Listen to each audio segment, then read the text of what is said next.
बच्चों, आज मैं सेल बायोलॉजी के अंतर्गत न्यूक्लियस के बारे में बताएंगे। ये न्यूक्लियस को सबसे पहले रॉबर्ट ब्राउन ने 1831 में सेल में देखा था। ये एनिमल सेल्स के सेंट्रल पार्ट में पाए जाते हैं, जबकि प्लांट सेल्स में ये वैक्यूल्स के कारण सेल वॉल के किनारे मिलते हैं। इसका यदि हम शेप की बात करें तो ये स्फेरिकल्स होते हैं, ओवल होते हैं, किसी किसी में किडनी शेपेट्स या घोड़े के नाल के समान भी मिलते हैं। सेल एक्टिविटी के कारण न्यूक्लियस का जो है स्वरूप चेंज कर जाता है, जिसे हम पॉलीमॉर्फिक कहते हैं। यदि हम इसको मेजर करें तो इसकी चौड़ाई 10 mm से 50 mm तक होती है। हम इसके स्ट्रक्चर्स को यदि देखें तो ये सेल मेम्ब्रेन के अंदर जो साइटोप्लाज्म होते हैं, उस साइटोप्लाज्म में एनिमल सेल्स में इसके बीच वाला भाग में, लेकिन प्लांट सेल्स में ये सेल वॉल के आसपास मिलते हैं। ये साइटोप्लाज्म के अंदर वाले भाग में मिलते हैं। इस न्यूक्लियस के आउटर मोस्ट लेयर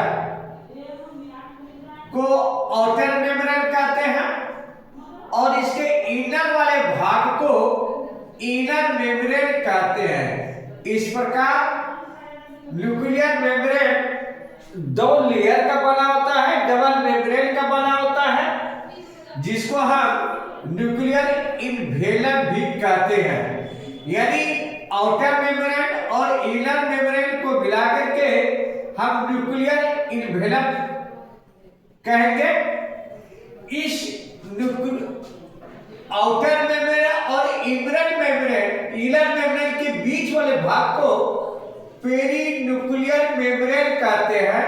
यानी वैसा भाग जो कि आउटर मेम्ब्रेन और इनर मेम्ब्रेन के बीच में पाए जाते हैं, उसको हम पेरीन्यूक्लियर मेम्ब्रेन कहते हैं। इस न्यूक्लियस के बीच में डीप घना गोलाकार रचनाएं मिलती है, जिसको हम न्यूक्लियस कहते हैं। 2 मेम्ब्रेन के बीच में कुछ स्पेस पाए जाते हैं, जिसको कि हम न्यूक्लियर स्पेस कहेंगे, और इसमें जो पोर है इसको कहेंगे पोर इन न्यूक्लियर मेम्ब्रेन। इसमें कुछ ऐसे सेल्स पाए जाते हैं जिसको कि यूक्रेमेटिन कहते हैं, और इसमें न्यूक्लियस के अंदर बहुत से क्रोमेटिड्स का जाल बिछा रहता है, जिसको कि हम क्रोमेटिन नेटवर्क कहेंगे। इसके अलावा इसमें हेट्रोक्रोमेटिन भी पाए जाते हैं। ये इसमें जो फ्लूइड्स होते हैं वो न्यूक्लियोप्लाज्म कहलाते हैं। चूंकि न्यूक्लियर मेम्ब्रेन से ही एंडोप्लाज्मिक रेटिकुलम निकल करके प्लाज्मा मेम्ब्रेन यानी सेल मेम्ब्रेन तक जाती है, तो इसको एंडोप्लाज्मिक रेटिकुलम कहेंगे।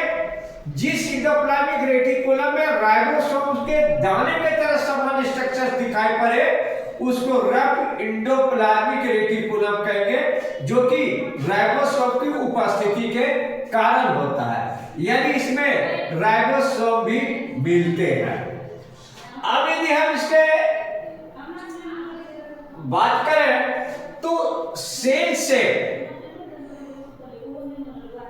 न्यूक्लियोसेल यानी साइटोप्लाज्म और न्यूक्लियोप्लाज्म का आदान प्रदान में जो है न्यूक्लियोप्लाज्म और साइटोप्लाज्म के बीच में न्यूक्लियर पोर के द्वारा कुछ मटेरियल्स का ट्रांसपोर्टेशन होता है, जैसे कि transportation of DNA, protein, RNA molecules. ये न्यूक्लियर पोर के द्वारा साइटोप्लाज्म से न्यूक्लियोप्लाज्म और न्यूक्लियोप्लाज्म से साइटोप्लाज्म में होता है। इसके न्यूक्लियोप्लाज्म में देखें तो न्यूक्लियोप्लाज्म में water, mineral salts, ions, proteins, RNA और डीएनए मिलते हैं। देखेंगे कि क्रोमेटिन एंड क्रोमेटिन और न्यूक्लियस न्यूक्लियोप्लाज्म में सस्पेंडेड रहते दिखाई पड़ते हैं।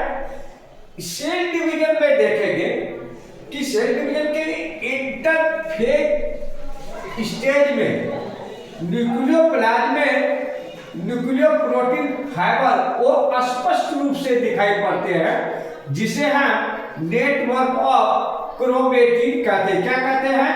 नेटवर्क ऑफ क्रोमेटिन कहते हैं। इस नेटवर्क ऑफ क्रोमेटिन में क्रोमोसोम का निर्माण होता है। तो यदि क्वेश्चन पूछा जाए कि क्रोमोसोम का निर्माण कहाँ होता है, तो सेल डिवीजन में के समय नेटवर्क ऑफ क्रोमेटिन से क्रोमोसोम्स का निर्माण होते हैं। नेटवर्क ऑफ क्रोमेटिन में जो है डीएनए और हिस्टोन प्रोटीन बनते हैं। इसके अलावे उसमें नॉन हिस्टोन प्रोटीन और डीएनए भी पाए जाते हैं।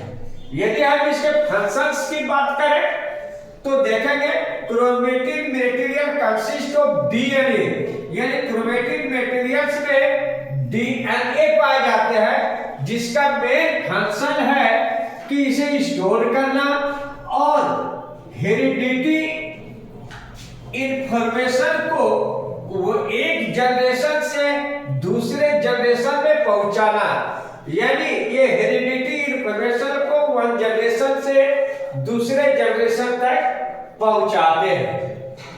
सेल डिवीजन के दौरान क्रोमेटिन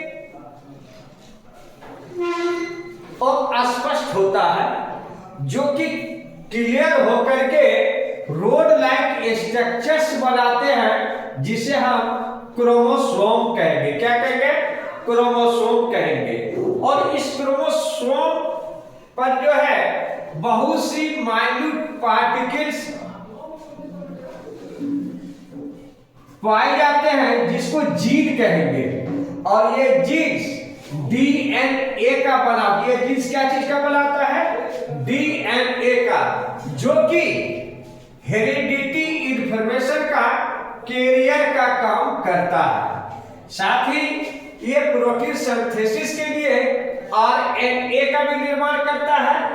यदि हम ये जाने कि डीएनए और आरएनए का फुल फॉर्म में क्या है, तो डीएनए का full form deoxyribo nucleic acid. तो डीऑक्सीराइबो से डी, न्यूक्लिक से एन और एसिड से ए बना है। वही राइबो से आर, न्यूक्लिक से एन और एसिड से ए बना है। यानी डीएनए डीऑक्सीराइबो न्यूक्लिक एसिड और आरएनए राइबो न्यूक्लिक एसिड। इस प्रकार न्यूक्लियस का अध्ययन हम आसानी से कर सकते हैं। यदि आपको अच्छा लगा हो तो इसको सब्सक्राइब करना न भूलें और प्रत्येक वीडियो को देखकर लाइक करना न भूलें। धन्यवाद।